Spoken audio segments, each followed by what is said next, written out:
Hey guys, JJ Coda here, doing an international roundup this week, and it's fair to say, a bit like our loan roundup, it's a bit of a mixed bag.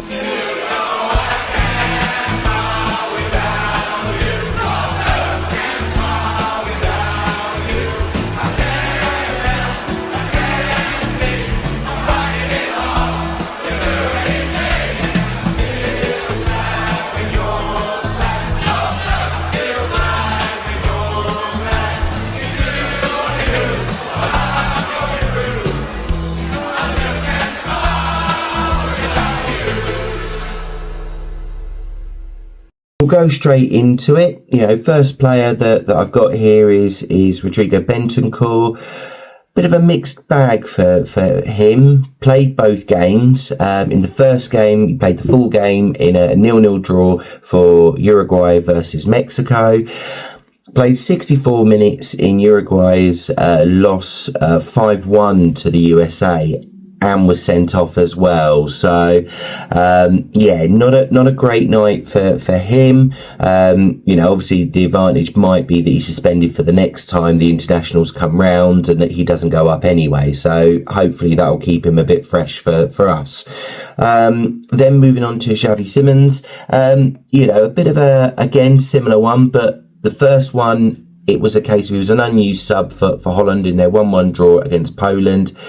Against Lithuania, he played 78 minutes in their 4-0 win, and scored as well. So let's hope that will now start the ball rolling, particularly with the North London derby coming up. If we can have him on fire, that would be fantastic, especially as it looks like Gabriel will not play that game. Moving on to Mickey van der Ven. Again, he played the full game it was almost like the other way round, really. He played the full game in the 1-1 draw against Poland, played on the left. So, it's not something that we tend to use him for. He's much suited, I feel, in the middle. But, for Holland, they prefer him on the left, which is fair enough because he's got the pace to make that work. He was, though, an unused sub in the game against Lithuania. So, yeah, bit of the other way round, really, with that. Moving on to Pedro Porro, he played the first half in Spain's 4-0 win against Georgia and was then an unused sub against Turkey. So should be quite fresh for the North London derby, but obviously we'll just have to wait and see with that. You then got Lucas Bergvall, because of his concussion that he suffered, he actually withdrew from the Sweden camp altogether. So whether he will be in any shape or not for that game, I don't think he would have been used anyway. I think that Thomas Frank will probably go with Paulinho and Bentancur in that middle. He tends to like going for that, in the away game, so I wouldn't be surprised if he goes for that again. We've then got Christian Romero. Argentina only won the game. Bit surprising, they seem to be struggling to find international friendlies that they want to be playing with regards to the lead up to the World Cup, but won't complain. He played the full 90 minutes in their 2-0 win against Angola, so should be nice and fit and fresh with regards to that. So positive I think on that one.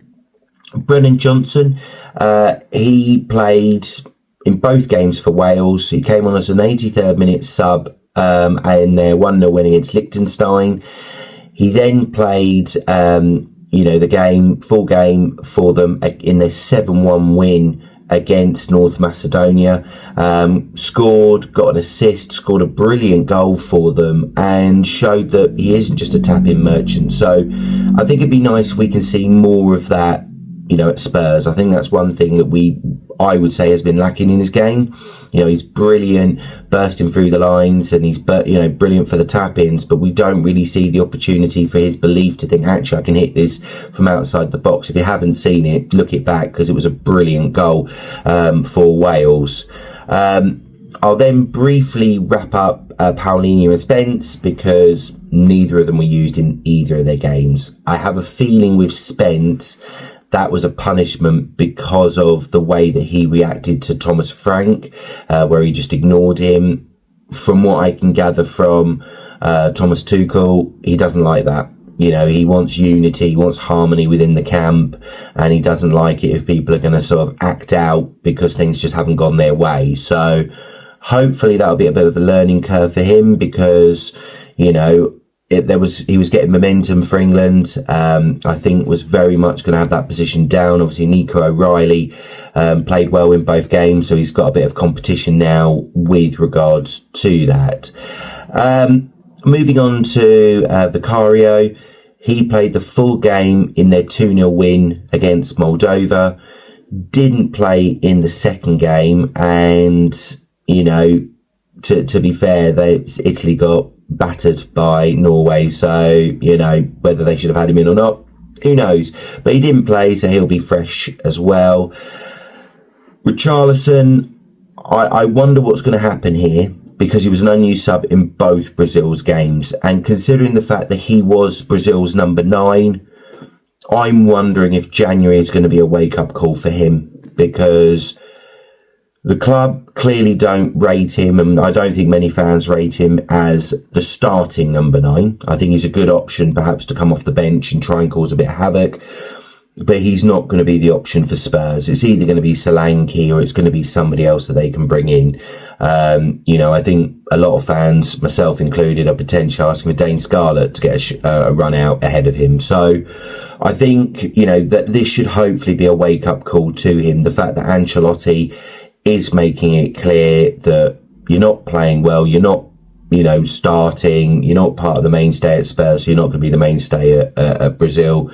I wonder if that will be a wake-up call for him to potentially either pick his game up or move on. It's such a shame, because there is quality in there. We've seen it, beginning of the season, with that volley, and then it's just times where he wanders around, doesn't really do a lot. So, we'll have to wait and see. I think that will be one to watch, particularly in January coming up. We've then got Sarr. Obviously, that's a bit of a shame for him, because he came off, from what I gather, that was more of a precaution in their Senegal's 2-0 loss to Brazil. My feeling is I don't think he would have played in the North London derby anyway. As I said, I think it'll be Paulinho and Bentancur in the middle. But hopefully it's not anything too serious. I think he was coming back into form, and I think Thomas Frank was trusting him more and more to be more progressive, especially at home when we've been very weak. Then we got Kevin Danzo. He played both of their games in full, in terms of Austria's 2-0 win against Cyprus, and then their 1-1 draw against Bosnia and Herzegovina. They qualified for the World Cup, so that was good for them. And obviously he's been doing well, as I say, as a backup to Romero and Van der Ven. He's been coming on and doing quite well in there. So from that aspect, I think it was good and it'll help his confidence as well, the fact that he's now got a World Cup to look forward to. Finally, wrapping up, and I'm going to put these two together, which is Matisse Tel, Wilson Odobert.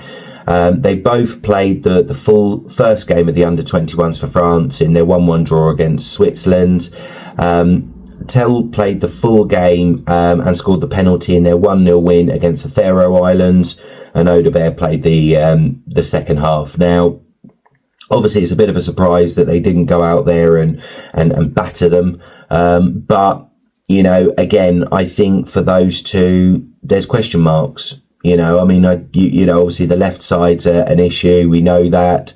Up top's a bit of an issue. So I think particularly for the rest of November, December, there's got to be a step up, because, we know that the club are looking at players like Semenyo, rightly, they should be. And obviously there's talk of Ivan Toney. We need to be serious now. So these two need to now show what they can do for that period of time to potentially, question that, whether they're going to be good enough. So we'll have to wait and see. There was a couple of players that went out or that did have games on loan, but they didn't do anything in terms of their games, in terms of Ajayi and Tyrese Hall. So that was why this was more just of an international roundup than the loan roundup. But we will get back to doing a loan roundup after the weekend's fixtures. So let me know what you think. And as always, come on, you Spurs.